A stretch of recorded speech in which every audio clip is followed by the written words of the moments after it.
तो माइटोकॉन्ड्रिया में हम क्या इतिहास कंप्लीट करने के बाद आकृति, आकार और संख्या पढ़ रहे हैं। आकृति में हमने आपके लिए बताया है कि ये सामान्यतः तंतुमय और कणीय आकृति की होती है, परंतु क्रियात्मक अवस्था में मोदाकार, टेनिस रैकेट या आशय रूप में पाई जाती है।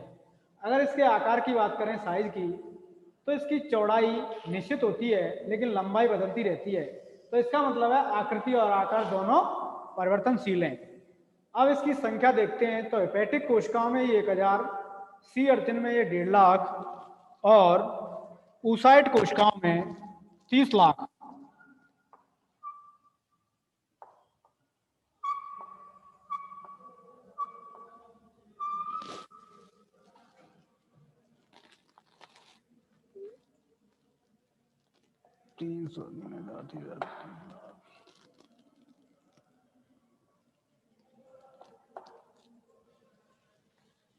तो ध्यान रखें,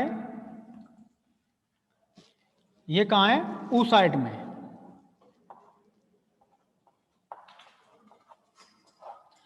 और कीटों में इन्हें हमने आपके लिए बताया था, कीटों में बहुत ज्यादा पाई जाती हैं, तो उन्हें क्या कहते हैं? सार्कोसोम। कीटों में सार्कोसोम इन्हें कहते हैं। तो संख्या की, आकृति की हो गई, आकार की बात, संख्या की बात, इतिहास की बात हो गई। अब देखते हैं उत्पत्ति।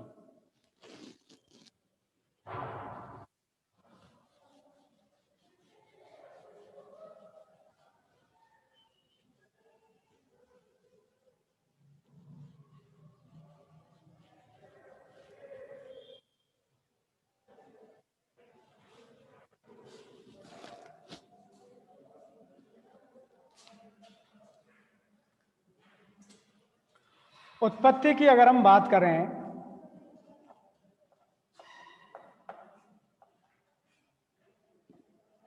तो माइटोकॉन्ड्रिया की उत्पत्ति अलग अलग वैज्ञानिक अलग अलग मतों को प्रस्तुत करते हैं। कोई बताता है कि माइटोकॉन्ड्रिया की उत्पत्ति पूर्ववर्ती माइटोकॉन्ड्रिया से होती है।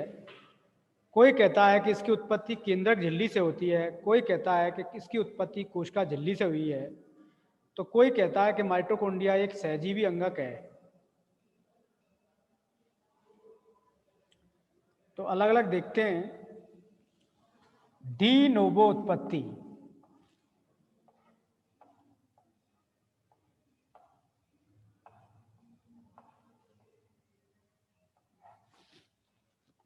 डी नोवो उत्पत्ति या उद्भव।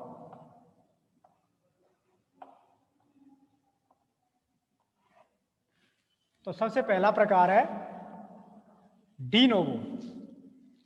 तो ये दिया था 1961 में। वैज्ञानिक थे रॉबर्टसन।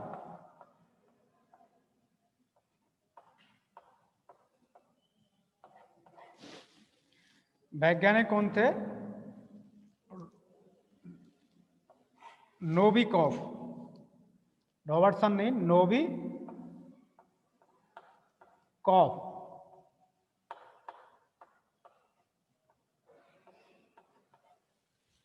तो डी नोवो के बारे में किन्होंने बताया? नोविकोव ने।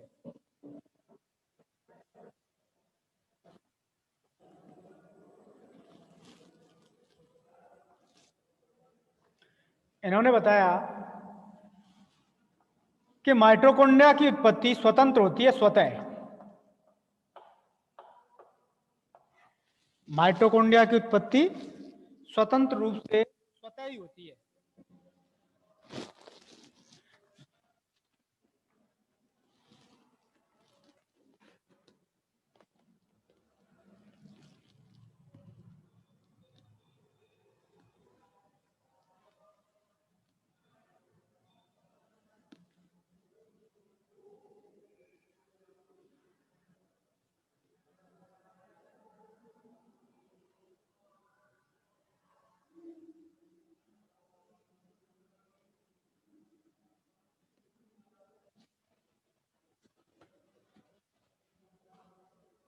एक अन्य वैज्ञानिक थे अटैडी,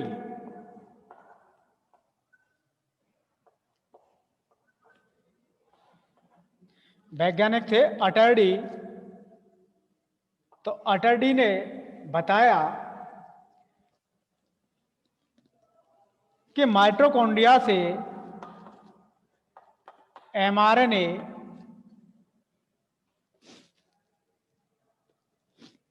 अंतःप्रदब्बी जालिका में चले जाते हैं, आरईआर अंतःप्रदब्बी जालिका में चले जाते हैं, और अंतःप्रदब्बी जालिका पर उपस्थित जो राइबोसोम है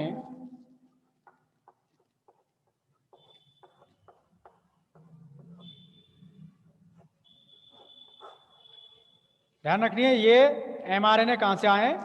माइटोकॉन्ड्रिया से।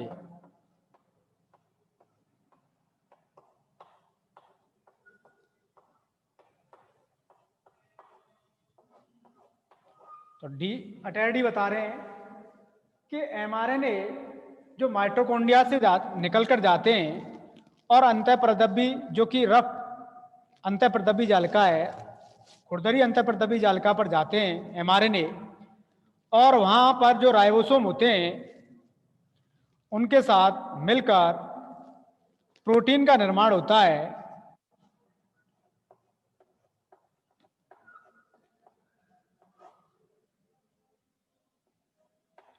प्रोटीन का निर्माण होता है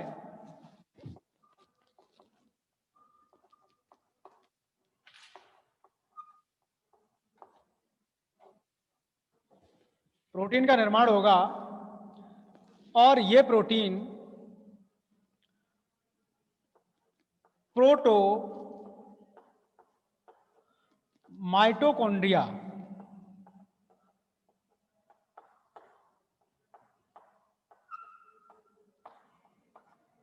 बनाते हैं,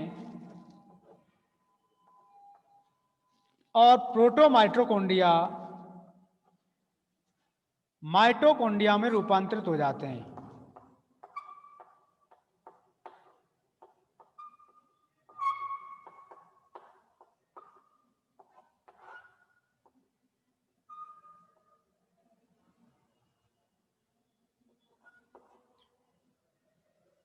तो ध्यान रखें, उत्पत्ति में पहला प्रकार है डी नोवो उत्पत्ति। डी नोवो उत्पत्ति नोविकोफ ने बताया था कि माइटोकॉन्ड्रिया की उत्पत्ति स्वतः होती है, स्वतः स्वतंत्र रूप से स्वतः ही हो जाती है। ये तो नोविकोफ ने बता दिया 1961 में। इसी सिद्धांत में डी नोवो में एक और वैज्ञानिक थे अटर्डी। अटर्डी ने बताया कि माइटोकॉन्ड्रिया से एमआरएनए बनते हैं जो कि अंतःप्रदब्बी जालिका पर जाते हैं। आरईआर रफ अंतःप्रदब्बी जालिका है खुरदरी, और वो राइबोसोम इन्हीं पर पाए जाते हैं, और ये राइबोसोम के साथ मिलकर ये एमआरएनए, ध्यान रखनी है, ये राइबोसोम किन पर पाए जाएंगे? अंतःप्रदब्बी जालिका पर। और ये एमआरएनए राइबोसोम के साथ मिलकर प्रोटीन बनाते हैं, और ये प्रोटीन प्रोटोमाइटोकॉन्ड्रिया बनाते हैं, और प्रोटोमाइटोकॉन्ड्रिया रूपांतरित हो जाते हैं किसमें? माइटोकॉन्ड्रिया में। तो ये प्रक्रिया अटर्डी ने बताई थी, डी नोवो उत्पत्ति है। तो डी नोवो उत्पत्ति में कौन है? ए नोविकोफ और बी अटर्डी। ध्यान रखें।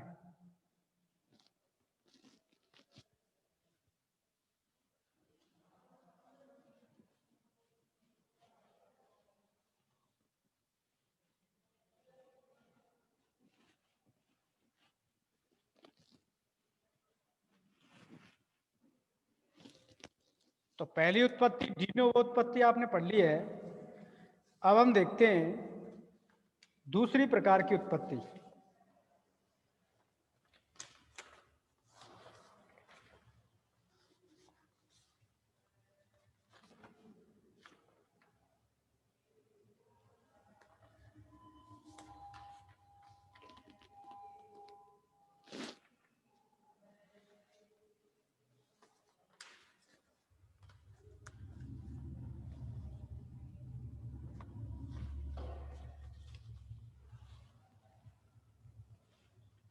नंबर 2,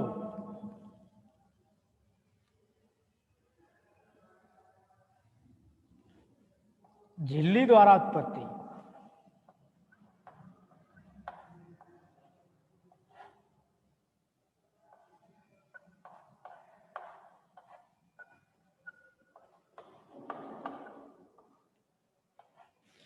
तो झिल्ली द्वारा उत्पत्ति दो प्रकार की है।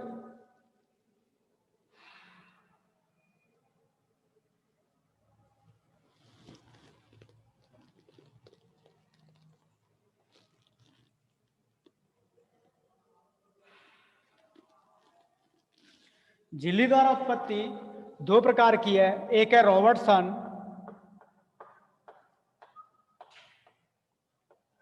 और दूसरे वैज्ञानिक ये ग्रेग, दूसरे वैज्ञानिक हैं ग्रेग। तो ग्रेग बताते हैं और रॉबर्टसन भी बताते हैं। तो झिल्ली द्वारा उत्पत्ति दो वैज्ञानिक बता रहे हैं, रॉबर्टसन और ग्रेग। रॉबर्टसन बता रहे हैं कि माइटोकॉन्ड्रिया की उत्पत्ति कोशिका झिल्ली से होती है।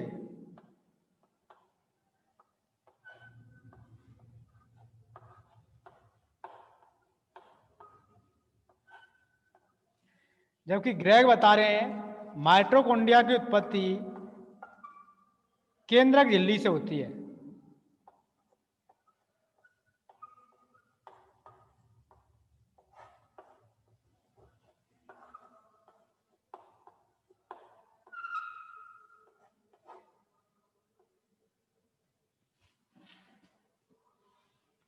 माइटोकॉन्ड्रिया की उत्पत्ति केंद्रक झिल्ली से होती है। तो ध्यान रखें, रॉबर्टसन ने कोशिका झिल्ली से बताया जबकि ग्रेग ने केंद्रक झिल्ली से। तो कोशिका झिल्ली से कैसे उत्पत्ति होती है? जैसे ये कोई कोशिका है तो कोशिका में पार्श्व अंतर्वलन होता है।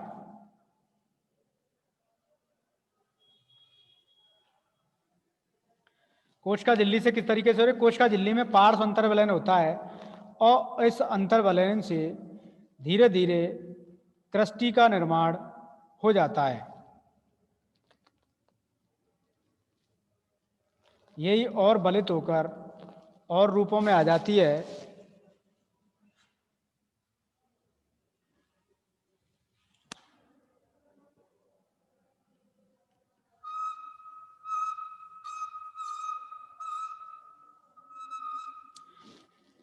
यही आगे और बलित होकर इस तरीके से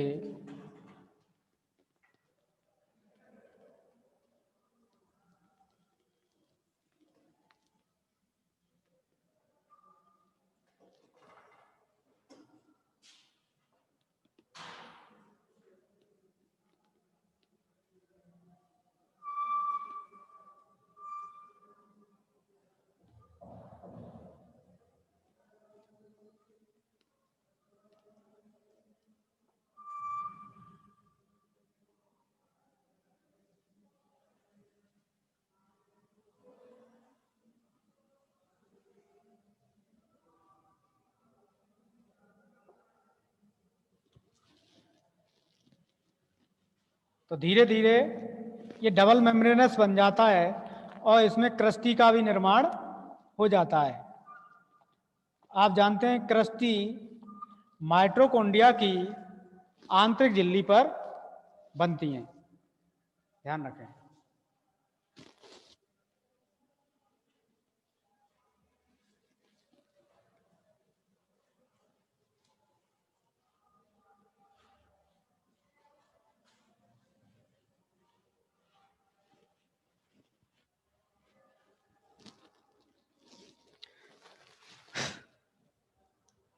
लास्ट देख, अब इसमें और भी है पूर्ववर्ती माइटोकॉन्ड्रिया से।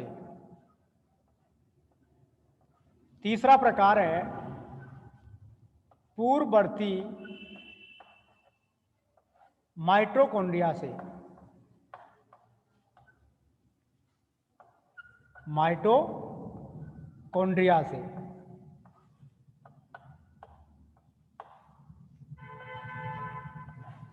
ध्यान रखें, माइटोकॉन्ड्रिया कहते हैं, माइट्रोकॉन्ड्रिया नहीं कहते हैं। पूर्ववर्ती माइटोकॉन्ड्रिया से। तो पूर्ववर्ती माइटोकॉन्ड्रिया से तीन प्रकार हैं। एक एक को लेकर चलेंगे। नंबर 1, पट निर्माण द्वारा।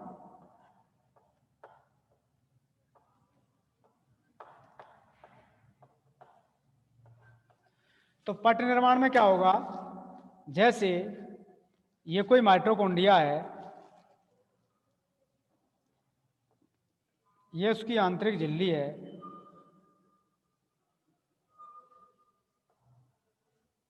आंतरिक झिल्ली ऐसे ना होकर ऐसे रहती है,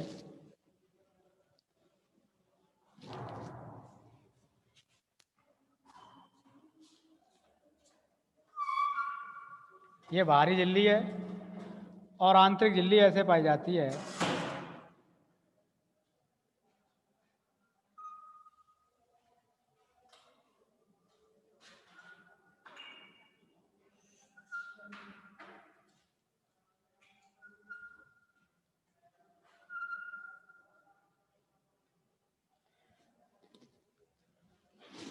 तो ये माइटोकॉन्ड्रिया है, इसमें बीच में क्या होगा, एक पट बनेगा जिसमें दोनों झिल्लियां भाग लेंगी।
तो दोनों झिल्लियां इसमें भाग लेती हैं, बीच में पट बन जाता है, और दो पुत्री माइटोकॉन्ड्रिया यहां आपको प्राप्त होती हैं।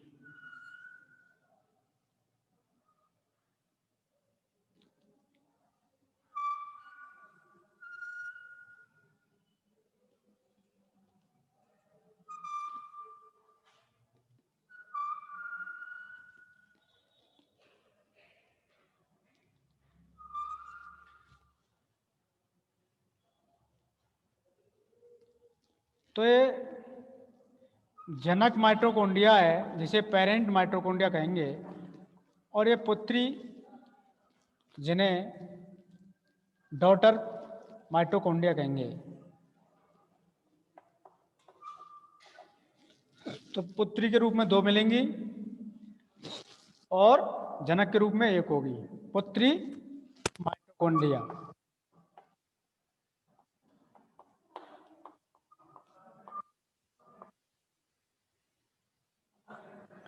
और इसे जनक माइटोकॉन्ड्रिया।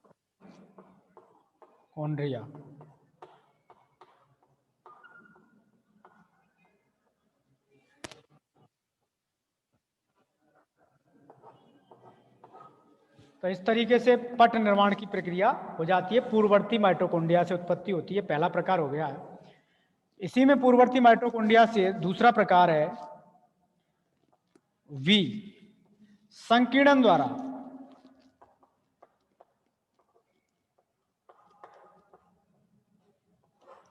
संकीर्णन। तो विद्यार्थियों, यहां हमने बताया था कि पट निर्माण में बाहरी व आंतरिक दोनों झिल्लियां भाग लेंगी, जबकि संकीर्णन में केवल एक आंतरिक झिल्ली ही भाग लेगी, एक झिल्ली ही भाग लेगी।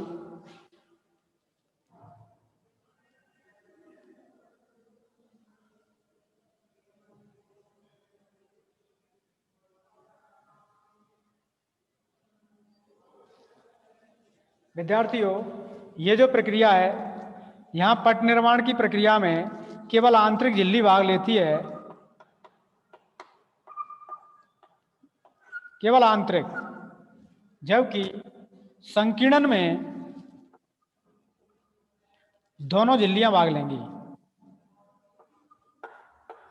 तो पट निर्माण तो केवल आंतरिक झिल्ली से होगा, जबकि संकीर्णन में दोनों झिल्ली भाग लेंगी माइटोकॉन्ड्रिया की। ध्यान रखें, तो संकीर्णन में दोनों झिल्ली और पट निर्माण में केवल आंतरिक झिल्ली भाग लेगी। तो बाहर की झिल्ली तो यहां पर बनी रहेगी, केवल आंतरिक झिल्ली भाग लेगी। आंतरिक झिल्ली ही यहां पर केवल पट बनाएगी। ध्यान रखें, तो बाहरी झिल्ली यहां बनी रहेगी, आंतरिक झिल्ली पट बनाएगी केवल। जबकि संकीर्णन में दोनों झिल्लियां भाग लेंगी, तो संकीर्णन क्या होगा उसे हम इन्हें साफ कर देखेंगे।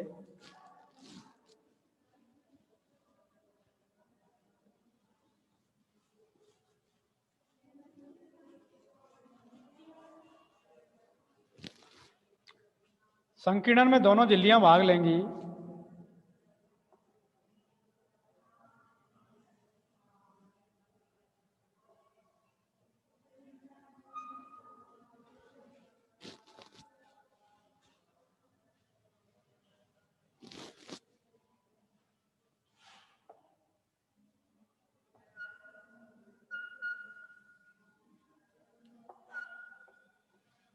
ध्यान रखनी है।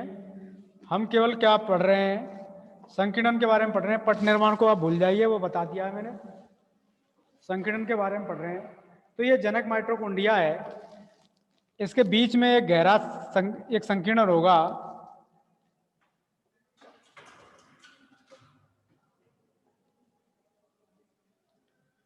जिसमें केवल आंतरिक झिल्ली ही भाग लेगी।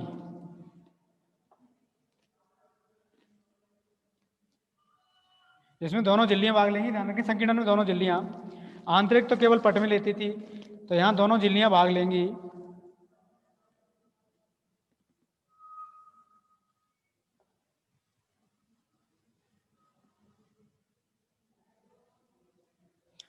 देखो, बाहरी झिल्ली और आंतरिक झिल्ली दोनों ही भाग ले रही हैं। और यहाँ पर संकीर्णन जैसे ही गहरा होगा तो दो माइटोकॉन्ड्रिया आपको प्राप्त होंगी, पुत्री माइटोकॉन्ड्रिया। तो यहाँ दोनों झिल्लियां भाग ले रही हैं संकीर्णन बनाने में, जबकि पट में हमने केवल आंतरिक झिल्ली के बारे में बताया था।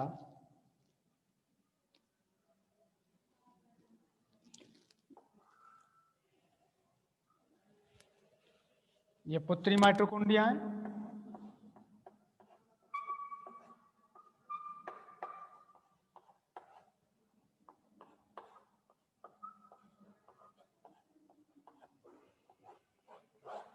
तो ध्यान रखें, जनक माइटोकॉन्ड्रिया में गहरा संकीर्णन होता है, जिससे दो पुत्री कोश माइटोकॉन्ड्रिया प्राप्त होंगी। और यहाँ जो संकीर्णन है उसमें दोनों झिल्ली वालेंगी, आंतरिक और बाहरी।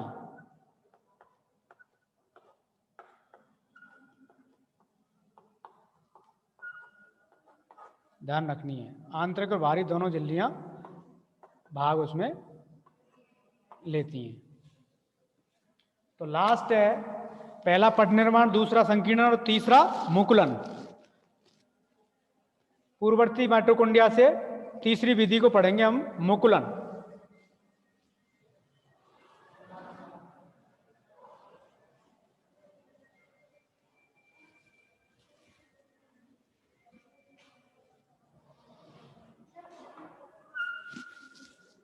ठीक है, तो विद्यार्थियों तीसरी विधि को कल करेंगे।